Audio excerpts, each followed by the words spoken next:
정재호 중국 대사가 갑질 논란. 요거는요. 여러 가지 포인트가 있어요. 첫 번째, 보통 중국 대사 그러면은 비중이 어마어마한 그죠.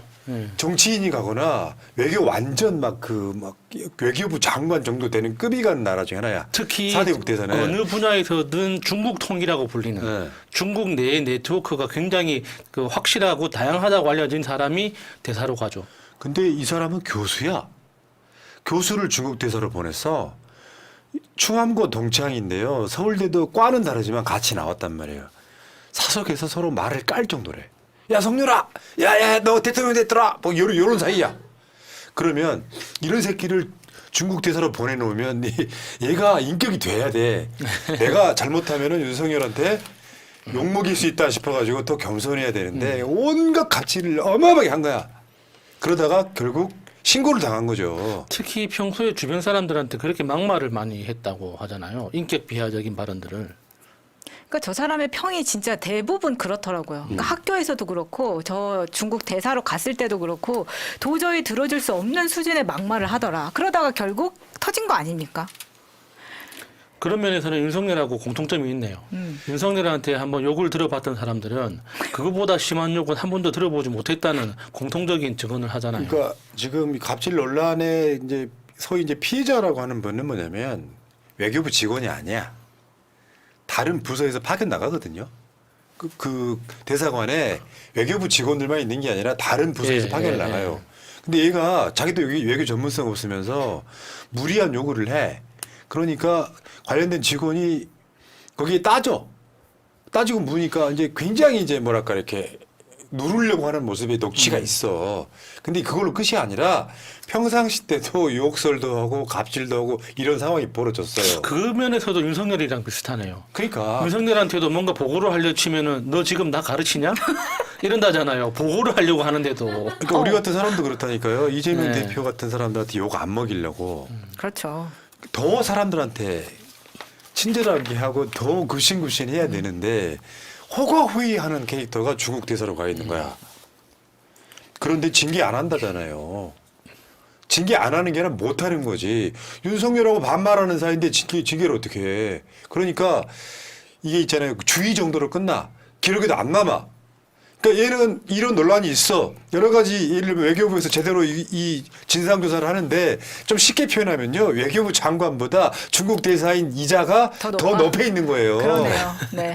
그리고 국민의힘에서도 의원들이 중국 가거나 해서 저 대사를 만나면 그 국민의힘 의원들마저 저런 갑질을 느꼈다는 거예요. 그럼에도 불구하고 아무도 손을 쓰지 못하는 진짜 그야말로 왕대사다. 그러니까 여러분들 그 서울대 나오고 그러면 인격적으로 훌륭할 것 같죠. 아주 개차반 새끼들이 존나 많은 거야. 뭐냐면 사람이 사람을 대할 때 내가 자리에 올라갈수록 별은 고개를 숙인다 이런 얘기 있잖아요. 윤석열의 후광을 입어서 지가 뭔데 막 수억 원 연봉 받는 중국 대사를 갔잖아요. 그러면 자기가 중국과의 외교를 잘하려고 노력해야 되잖아. 그거 한번 볼까요? 주중 한국 대사관 외교 네트워크 구축 활동 사실상 전무. 왜 갔는지 모르겠어요. 진짜. 저거는 그냥 가서 놀다 와라고 보낸 게 아닌가 싶을 정도로 부임 후 2달간 외교 네트워크 활동이 6건에 불과하고 300만 원 중 60%를 선물 구입에 쓰고 주 1 한국 대사관 동기간은 41건인데 너무 비교가 된다는 겁니다. 일본하고. 그리고 교민들을 만난 자리에서 특히 이제 중국에 있는 우리 기업 교민들한테 사실상 중국과의 파티는 끝났다. 이런 식으로 이야기하면서 중국과의 관계가 끝났다고 하니까 얼마나 불안했겠어요, 교민들이. 이놈의 새끼들은 환경부는 환경 파괴하고 노동부는 노동을 탄압하고 중국 대사는 중국을 적대시하고 이 미친 그리고 1년간 중국 현지 주요 대사를 만나라고 쓰여 있는 이 구축비라는 게 있는데 이게 중국 외교부와 접촉한 횟수가 딱 한 번이라는 겁니다.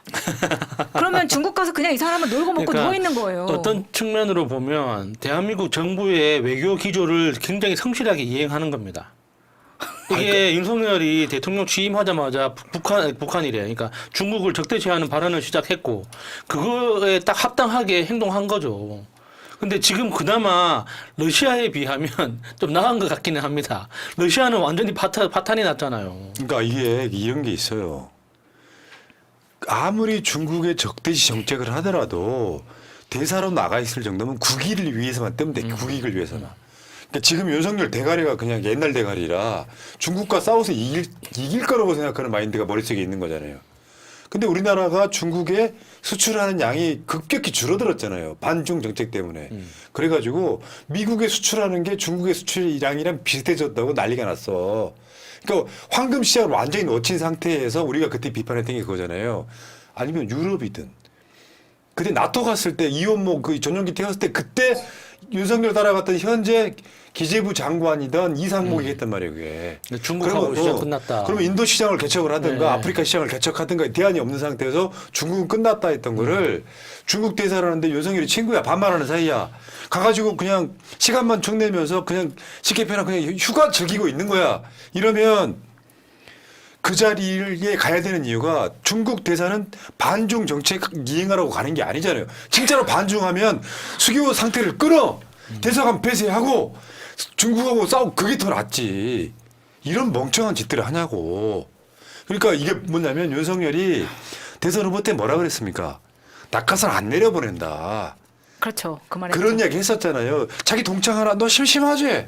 너 중국 좀 갔다 와. 놀다 와. 푹 쉬다 와. 이원모 이시원이가 막 그렇게 어디 갈 가능성이 높아. 이종섭이처럼.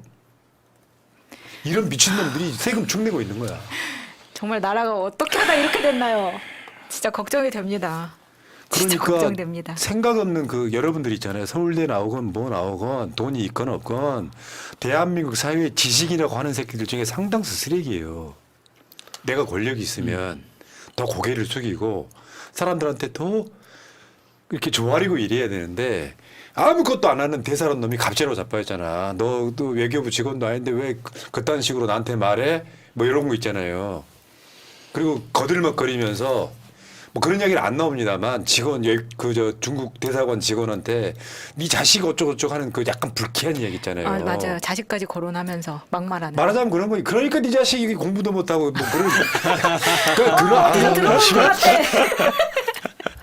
그런 짓거리 하고 다니는 거예요. 이게 보면 이런 세력이 정권을 잡으면 나라가 다 망가지는 이유가 그런 것 때문에 그런 거예요. 부끄럽습니다. 아유. 자, 표영일님 고맙고요. 이재양명주 이재명 이꼴 대한민국 감사합니다. 그레이트 심님 이재명은 수사 중단하라. 이제 이화영 석방하라 하셨습니다. 자, 입으로 가기 전에 짧게 PPL 하겠습니다.